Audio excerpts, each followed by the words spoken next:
pues bueno, como ustedes saben, las noticias de los siguientes días van a estar marcados por el encuentro de los presidentes de Estados Unidos, de Canadá y de México, este encuentro allá en Washington.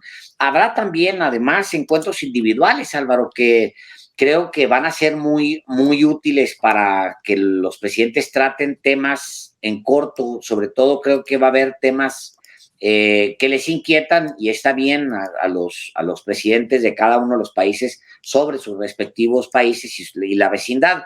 Pero fíjate que es interesante, señor Delgado, que cómo llegan los presidentes de estas tres naciones, cómo llegan con respecto a sus al interior de sus propios países.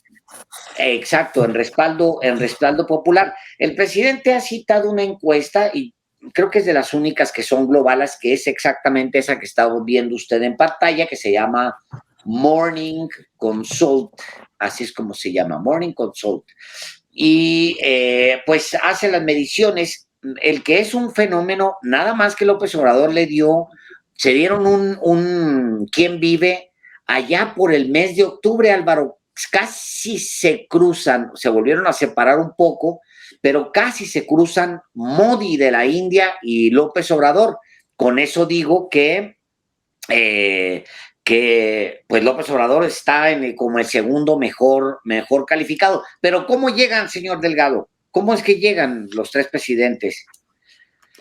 Bueno. Sí, efectivamente, es que es algo muy relevante, Alejandro. Si quieres, ahorita explicas justamente esta encuesta, que es muy interesante porque mide a presidentes, varios presidentes del mundo, entre ellos sí, a los tres que se reunirán allá en Estados Unidos, así en Washington, es. A Joe Biden, el anfitrión, a Justin Trudeau, primer ministro de Canadá, y al presidente Andrés Manuel López Obrador. Y creo que a los de Estados Unidos y Canadá, pues no traen muy buenas cifras, que digamos. Así es, mira, la aprobación de Joe Biden al día de hoy, con el último corte de esta encuesta internacional, Joe Biden trae una aprobación del 44%. La desaprobación es mayor, Álvaro, 49%. ¿Sí? Bueno, pues te sorprenderá saber que Trudeau y Biden están empatados, casi empatados para mal, porque Justin Trudeau trae una aprobación de 45, apenas un puntito arriba de Biden, pero la desaprobación es exactamente la misma. Reporta esta encuestadora, Morning Consult, reporta una desaprobación de 49% que se repite en ambos, en Biden y en Trudeau. Y el presidente López Obrador llega con una aprobación, llega con la mayor aprobación de cualquiera de ellos, pero con una de las mayores aprobaciones a nivel mundial, de acuerdo con esta encuesta. Dice la encuesta que AMLO llega con 65 puntos, 65 puntos de aprobación, y la desaprobación es poca, es de 26%, Álvaro. Sí. Pues es una aprobación altísima. Sí, efectivamente. Por eso es muy importante ver cuál es el respaldo popular o la desaprobación popular que existe en cada uno de los tres países a sus respectivos mandatarios. En el caso de Justin Trudeau, apenas hubo elecciones en Canadá, y aunque ganó el partido de Trudeau, no logró la mayoría que anhelaba. Por una parte, creció el Partido Conservador, y como lo has expuesto con base en esta encuesta global, Alejandro, Trudeau no llega en su mejor momento. Y la aprobación de 57%, pues es muy malos números para él, y muy parecido a Biden, que tiene también en su contra una percepción popular en Estados Unidos sobre el problema económico y de manera particular la inflación, que era un tema que tú ayer mismo, justamente al iniciar los periodistas, puntualizabas. El caso del presidente López Obrador es muy radicalmente contrario, porque el nivel de aprobación es superior al 60%, 65%. Es verdad que todavía está por encima el presidente de la India, pero el hecho de que el presidente mexicano, de acuerdo con esta encuesta global, sea el segundo lugar y que además tenga un porcentaje tan superior en el respaldo popular respecto a la desaprobación, que es apenas del 26%, por supuesto que hace que llegue con fuerza, con respaldo a esa reunión en Washington, en Estados Unidos, en un país también que donde habitan millones y millones de mexicanos o de origen mexicano, que también pienso que va a influir en cómo y qué temas se aborden. Además de los ya previstos en la agenda, ver si efectivamente se aborda el tema de la reforma eléctrica propuesta por él, que ha generado, pues más que en el gobierno de Estados Unidos, pues cierta inquietud en los, digamos, en los que tienen intereses en el sector, por una parte, y por la otra, bueno, sobre todo en México. Yo en México advierto una cantaleta en el sentido de que, híjole, nos estamos peleando con Estados Unidos y Joe Biden nos va a traer a López Obrador como trapeador. Primero, Biden no tiene fuerza política, será muy presidente de Estados Unidos, pero el respaldo popular que tiene no lo hace un presidente que pueda tomar decisiones de maltrato, por ejemplo, al presidente de México, sobre todo teniendo en México un respaldo como lo tiene, pero teniéndolo también en Estados Unidos, ojo, que ya es un voto muy importante el de mexicanos o de origen mexicano en Estados Unidos. Y en segundo lugar, porque pues hay, en términos de la agenda, pues no es algo que esté previsto. Puede ocurrir, pero ya el presidente inclusive dio un adelanto. Y parte de este sonsonete, digámoslo, en términos mediáticos en México, es que cómo el presidente Biden, no nos podemos pelear con él. Bueno, hay intereses y hay quienes tiemblan, que son de la misma escuelita de Fox, de Calderón, de Peña, de Salinas, de Cedillo, esos que les tiemblan las corvas ante el imperio. Todavía los hay y abundan. Y hay una sobreinterpretación con respecto a la reacción de Estados Unidos, de sectores de Estados Unidos, y los encuentras casi a diario, Álvaro. Dice, declara un senador o declara un concejal por ahí o declara cualquier otro que son además opositores de Biden y que lo hacen con el propósito interno, doméstico, de provocar a Biden, de decirle, pues, ¿cómo es posible que no regañes a López Obrador por este tema o por aquel? Sobre todo los de Miami y los de Texas, que son muy bravitos, porque también responden a electorados locales. Habla uno de esos y es la principal de todos los periódicos. Ahora mismo veo, por ejemplo, fíjate, lo estoy diciendo sin haberlo señalado antes, pero abrí así por default y veo de principal está un senador, es la principal del periódico Reforma en este momento.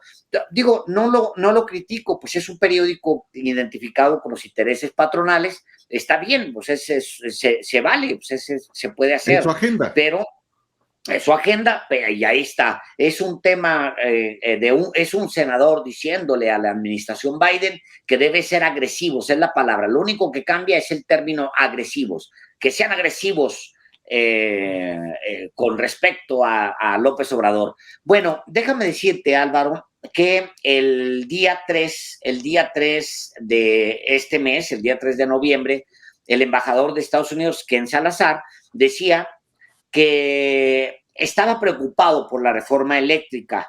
Dice, quiero aprender más sobre el ímpetu de la reforma constitucional, es lo que dice él. Expresé serias preocupaciones de Estados Unidos. Es lo que dice, lo que comparte Ken Salazar. Eso el día 3. 2 días después le responden, por supuesto, le responde Ebrard, le dice, oiga, espérenme, déjenme, les explicamos de qué se trata la reforma eléctrica.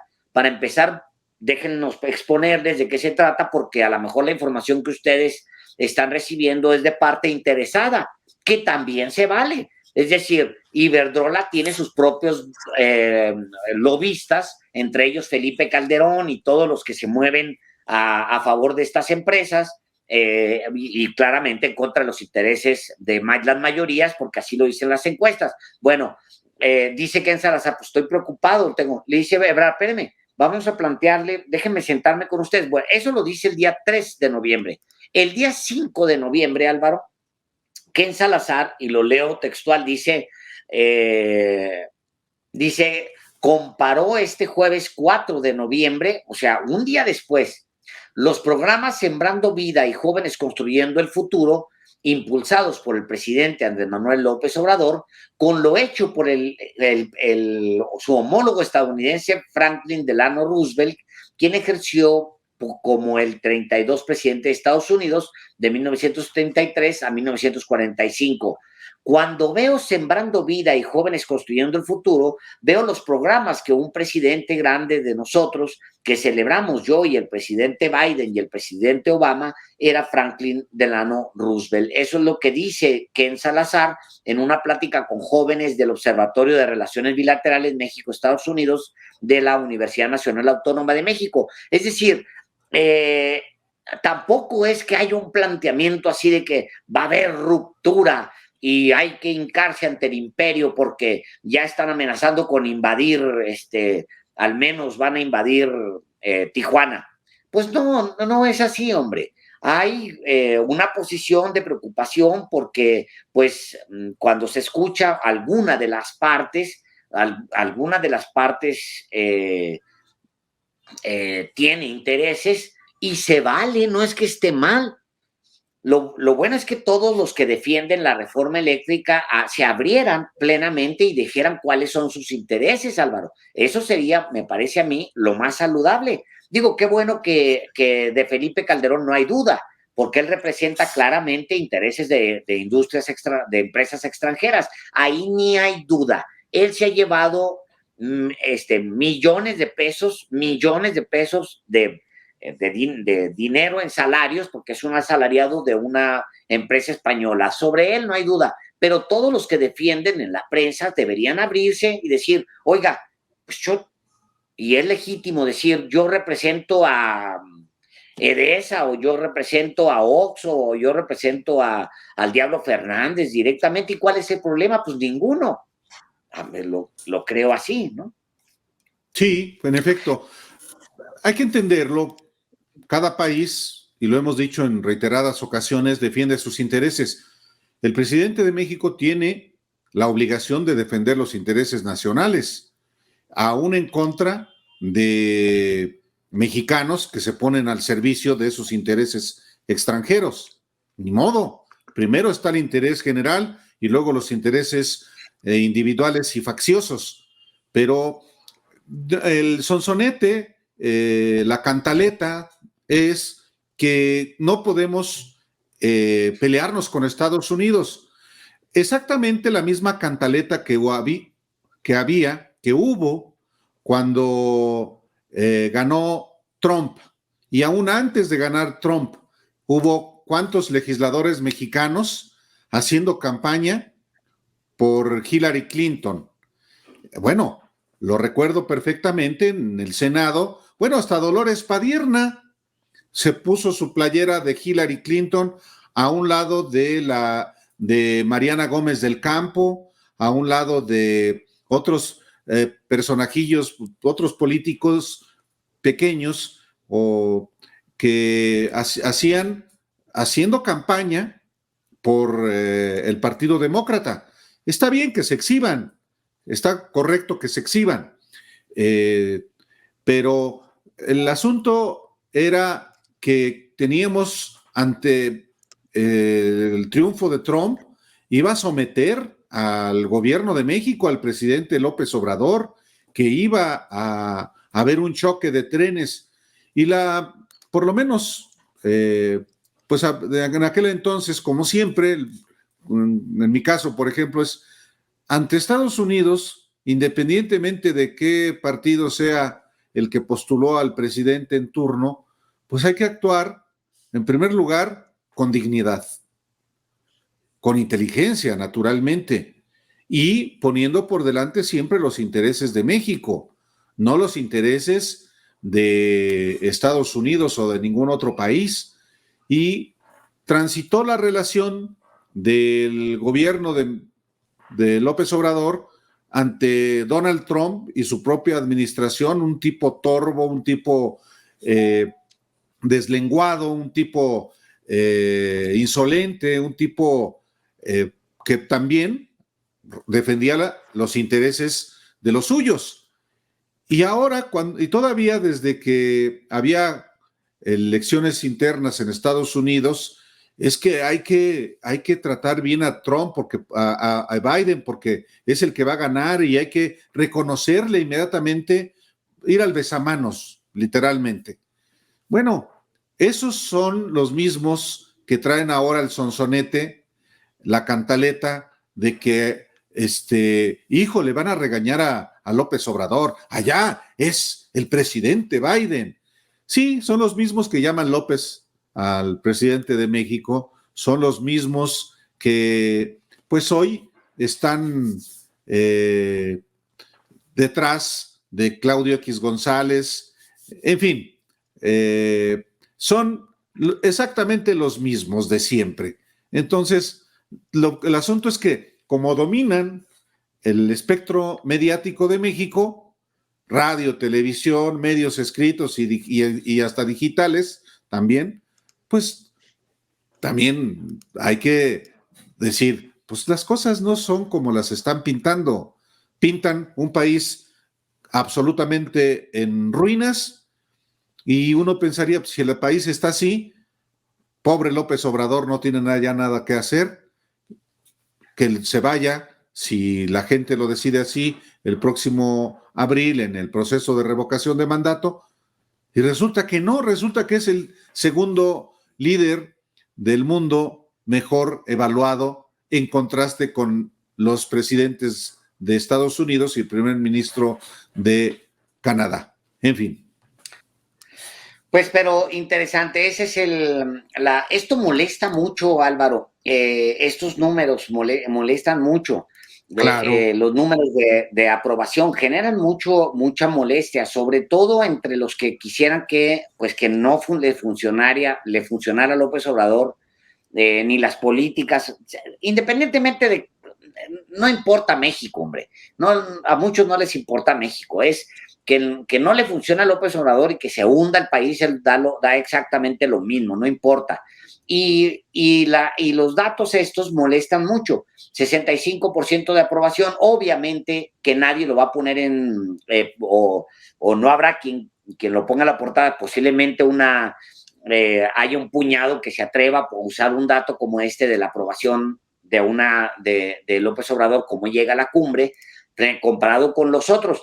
Pero hoy, fíjate, curiosamente, Álvaro me llamó mucho la atención, luego lo comparé el dato con el que publica El Economista, Álvaro. El Economista Sí, publica de Roy Campos, de que yo no le, así es, que yo no le creo nunca a esta encuestadora, como tú sabes, porque siempre le ha torcido los datos, particularmente a López Obrador. Ahora mira, esta que le tuerce los datos siempre a López Obrador, se los ha torcido, ve los datos que trae, 65%. Es más, de hecho, trae más arriba Mitofsky, siendo quien es, que le ha servido a todos le ha servido a PRI, le ha servido a PAN, le ha servido a los presidentes y le ha servido sobre todo a los argumentos de Televisa, trae 65.3% de aprobación. Sí. El presidente López Obrador, según Mitofsky, este dato que le estoy pasando es la página del Economista. ¿Cuánto dice que trae esta Morning Consult? Es 65%, o sea, todavía Mitofsky mejora la aprobación en su encuesta corte al día de hoy. Sí, pero yo vi ayer justamente El Economista, era 53, 65, y efectivamente el décimas, 55.3%, es una evaluación pues envidiable. Por eso es muy importante contrastarlo con la aprobación que tienen los presidentes el presidente de Estados Unidos y el primer ministro de Canadá. Ahora, también es verdad, Alejandro, que la narrativa de la oposición tiene que ser en el sentido, así lo aconsejan los consultores, que sea de absoluto contraste. Es decir, un opositor menos con el perfil de los que encabeza Claudio X González, no pueden reconocer absolutamente nada. Entonces, el discurso, la narrativa opositora no ha habido en la historia de México y del mundo peor gobierno que López Obrador. Peña era un estadista, Calderón era la envidia del planeta y del universo. No, López Obrador es el peor gobierno y el peor presidente en el peor momento. Eso es el fraseo que tienen. Y esa es la apuesta, porque si no, ¿qué venden? O sea, obviamente la apuesta es la catástrofe de López Obrador para que ellos puedan, aunque sea tímidamente, deslumbrar el medio de la oscuridad del caos. Ser ellos, digamos, el resplandor en el caos. El problema es que la realidad fuera de las oficinas corporativas y fuera de los restaurantes y fuera de las salas de juntas donde se miden muchas veces o se diseñan ciertas estrategias, pues es una realidad absolutamente distinta, sobre todo a nivel de piso, a nivel de calle. Y aquellos hombres, sobre todo los que cobran, los que aconsejan, los que son los cerebros de las estrategias, los que se hacen ricos en dólares, pues son los que les dicen, es que si hacemos esto, les va a ir bien. Y son tan distantes esas interpretaciones de la realidad misma que chocan. Yo creo que la oposición en México, en el mundo, ahora y siempre, por supuesto que tiene que asumir un papel de oponerse, ese es su trabajo. El problema es que muchas veces oponerse ante a la realidad misma frustra y conduce a derrotas inevitables. Yo creo que al final de cuentas, si hay quien trabaja en contacto con la gente representando sus causas, puede tener la recompensa de que haya un respaldo a ese proyecto. Y creo que hay un sector importante de mexicanos que respalda, que no está de acuerdo con el proyecto de gobierno del presidente López Obrador, y eso es normal en una democracia. El problema es que creo que parafraseando a los opositores, hay la peor oposición en los mejores momentos